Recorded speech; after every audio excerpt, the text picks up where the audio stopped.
First and foremost, a huge thanks and shout out to Purcell Auto Sales in Camby, Indiana for letting me film this Malibu today. I follow a page on Instagram called Cool Craigslist Cars, and every once in a while there comes a post that states, "Why did this car survive?" And it's usually followed by some random, once common but not anymore car that is unbelievably still on the road. Well, why did this car survive? Well, back in the mid to late 1990s, GM really needed a breakthrough car that could confidently compete with the likes of the Honda Accord, Toyota Camry, and Ford Taurus. Going head to head with these top 3 sedan offerings in North America was going to be a tough call. Chevrolet decided to revive a nameplate that was on hiatus since 1983 and give it to this all-new platform, taking the existing in-body platform and extending the wheelbase and called it the P90 platform. The new for 1997 Malibu was an all-new design, front-wheel drive, and served as a replacement for the outgoing and aging Chevrolet Corsica. Also in 1997, Oldsmobile introduced a temporary badge-engineered placeholder variant called the Cutlass to fill the gap left by the Cutlass Sierra until the introduction of the Alero in 1999. So, why did this car survive? Well, for one, despite being an entry-level car, they were exceptionally well built and very reliable. It offered standard AC, hydraulic engine mounts, and 4-wheel ABS brakes. Remember, this was 1997. In addition, it also earned Motor Trend's prestigious Car of the Year award in 1997. Our 5th generation Malibu is a base level car with the V6 engine and Preferred Equipment Group 1 option package installed. Our car was produced at the Oklahoma Assembly Plant in Oklahoma City in August of 2001, and production from the 2002 and onwards was moved to Lansing, Michigan.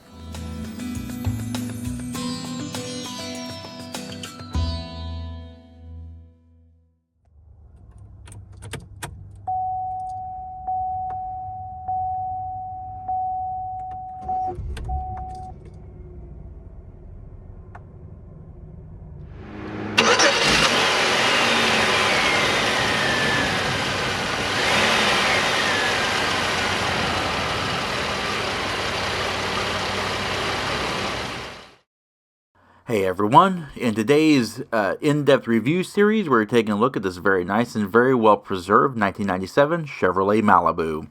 Now the Malibu came in 2 trim levels, the base level and the LS. This is just the base level. It does have a nice option group, however. It has the Preferred Equipment Group 1. It is painted in medium bronze mist metallic, and it features the gray cloth interior. Its full pricing is shown on screen, and a full options list is in the description box below, so make sure you check that out. This is going to be a full, detailed, in-depth review. We're going to cover everything from the exterior to the interior, performance, mechanical, and everything else in between.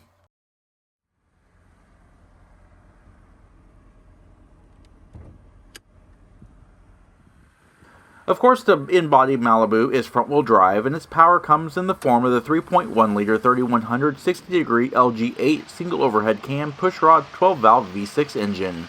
This engine is of cast iron block and aluminum head construction with sequential multi-port fuel injection and a 9.6:1 compression ratio.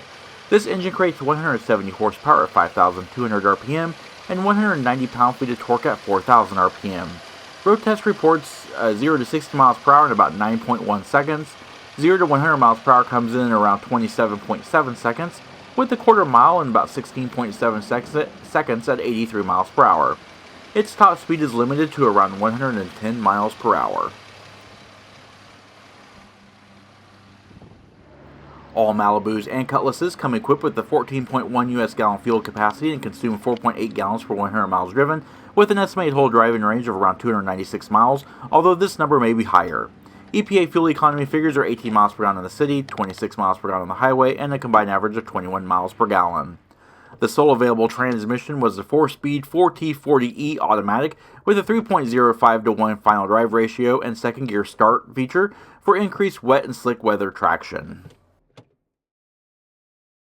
Now, just like in all my videos, we're going to take a look at the rear end in more detail, but I do like the rear end styling of the Malibu. It's very classic, it's very nice and rounded, organic in its appearance. Now, all lighting back here is incandescent, as most cars were in the 1990s. We do have the uppers in amber for your turn indicators, and of course we have the smoked white for reverse lamps, and of course everything else is red for your brake lights and tail lights. It has aftermarket window tinting that does do this car favors. It does look really good. And you do have a low liftover height in the trunk and a nice molded rear bumper. And as we walk along the profile of the car, Although the car is kind of small, as you can see from the exterior dimensions, inside actually feels pretty nice and large. It does feel very airy and very roomy, and the car actually fit in very nicely with the likes of the Honda Accord, Toyota Camry, and the likes of that. It fit really well with the competition, and even to this day it still looks really good. Now, steering is vehicle speed sensitive variable rate rack and pinion, and it does feature 2.5 turns lock to lock and a 36.3 foot turning diameter. The wheels on this vehicle are 15-inch black painted steels with bolt-on full wheel covers. Tires on this vehicle are 215/60R15 all-season tires. They are mismatched on this car, however. And brakes are front disc rear drums with Delco ABS 6 anti-lock braking system. The brakes can halt the Malibu from 60 miles per hour to 0 in about 124 feet. Now we're coming around the front of the vehicle, and as you can see, the front of the vehicle still looks good. It does share the headlights from the Cutlass and the Malibu are all the same, just the grille is a little bit different. And up front, of course, we do have the crystal clear headlamp lenses with the chrome reflector complex reflectors inside it. This vehicle is also equipped with daytime running lights. It also has the black polished mirrors. I think the LS's had body color mirrors. The insets are the return indicators, and this vehicle is not equipped with fog lamps. Alrighty, before we get inside, let's take a look at the keys. So first thing we have here is just a Chevrolet double-bladed key. Has a Chevrolet logo on there. Pretty specific to GM vehicles all across the board, just with their own unique identifiers on the key heads. And then you have the keyless remote. Now the buttons have been worn off, but here's the buttons: lock, unlock, trunk release, and panic. So let's go ahead and hop inside. Now this vehicle has been very nicely preserved inside, and opening up the door reveals a very clean, very well preserved interior. Definitely meeting the mark of why did this car survive. Taking a quick look at the door panels, it is all the same color. It's a soft vinyl touch material all along this top half. It's all hard plastic down below. Safety red reflector indicating the door is open. Padded armrest, some of that seat material here on the door, matte black plastic, power lock, stereo lock control, door pulls, of course power mirrors, windows, and door locks, stereo speakers in the doors, matte pockets here, A-pillar mounted air vents, which is clever. Then you have your defrost or your panel dim here, small little cup holder that pulls out of the dashboard, trunk release here, hood release here, your parking brake, and of course only 2 pedals, and the infamous air vent down below. You all know what you call it. I'm not going to say it on the video though. Now this vehicle does have a tilt wheel. These are non-power adjusted seats, so fore and aft is this bar here. Seat back recline is this lever here. And just a quick look at the seats. The seats are very comfortable. They're quite supportive for what they are. They're just a basic seat, however. You do have high adjustable seat belts, high adjustable head restraints, but the cloth is worn very well over time. It's still in very good shape, and so is the padding and the cushioning.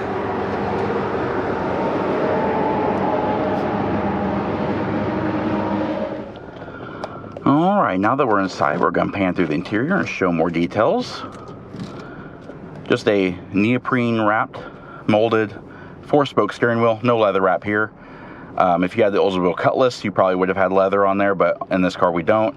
Airbag, horn, cruise controls over here, off and on, resume and set, and stuff like that. Just basic cruise controls. And then over here we do have our automatic headlamp control, manual headlamp override, and of course our turn signals, high beam and flash to pass.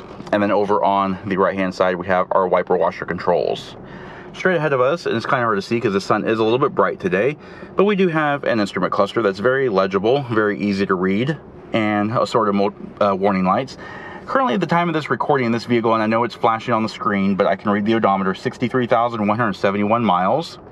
And by pressing the button here, it flips over to your trip odometer.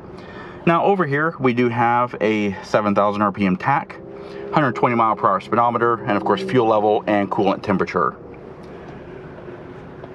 I do like the A-pillar mounted air vents because it kind of frees the dash up of clutter. And speaking of the dash, moving over the top, as you can see, it's in very nice shape. It hasn't warped or split or cracked or anything like that. Everything is still in very, very good shape.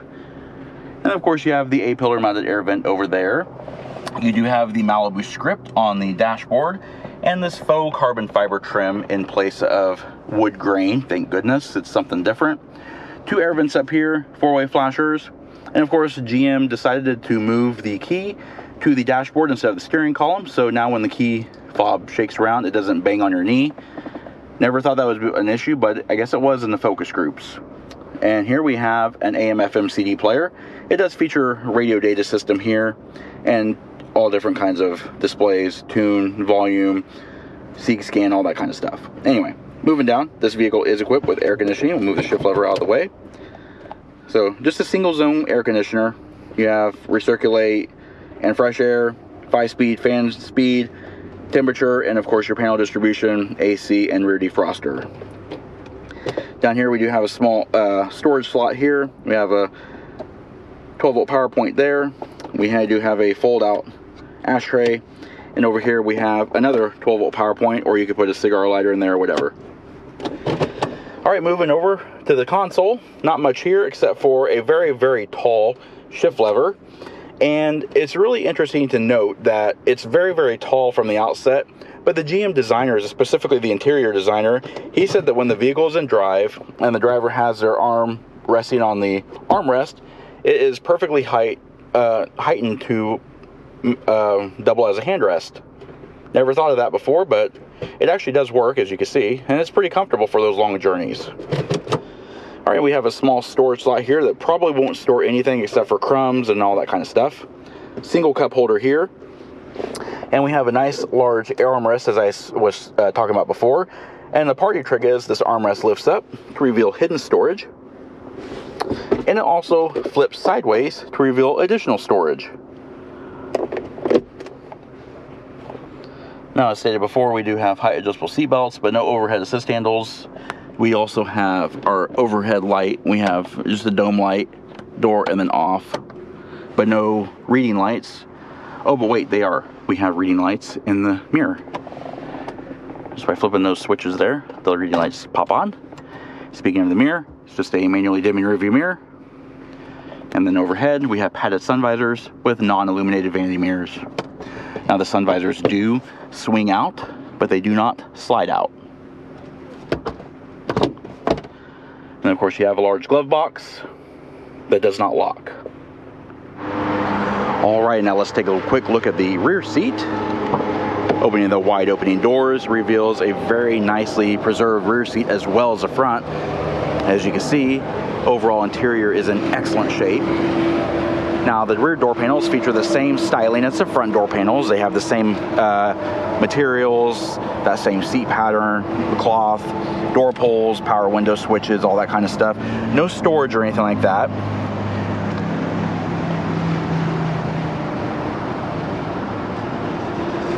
Alright, taking a look at the seats. Now, the seats do not fold in this particular car. They are fixed in place, but they do have integrated head restraints on the outboard seats. And of course, you have 3-point belts for the outboard seats. Speakers in the rear shelf, as well as top tether and anchors for child seats. But the center passenger only gets a lap belt. Now, you'll note the absence of seat back map pockets in this car. There is no map storage back here. You do, however, a nice thoughtful touch, is offer 2 dual cup holders for your rear seat passengers. There's also no air vents back here either.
Alright, there are several ways to open the trunk in this car. First and foremost is that button that we talked about earlier. Just press that button, it'll pop the trunk right open. You could also go super old school, stick the key in the keyhole here on the right side tail lamp, flip it to the right of the car, and it'll pop the trunk open. Or we could just use the key fob by pressing and holding the trunk release button on the remote, and that pops it right open. And what we have inside is just a very nice deep storage well. It is carpeted on the floor. There is no illumination back here. Yes, there is actually. There is illumination right there. I lied. Anyway, so it is illuminated back here. You have some tie-down hooks, and you have just a nice low flat floor. The well where the spare tire would be, but it's no longer there. And then, yeah, nothing really special back here. Just a trunk. Too bad the seat doesn't fold, because it looks like it could, but it doesn't. And of course, there's no trunk padding or anything like that here, but in any event, there's your trunk for the 2002 Malibu.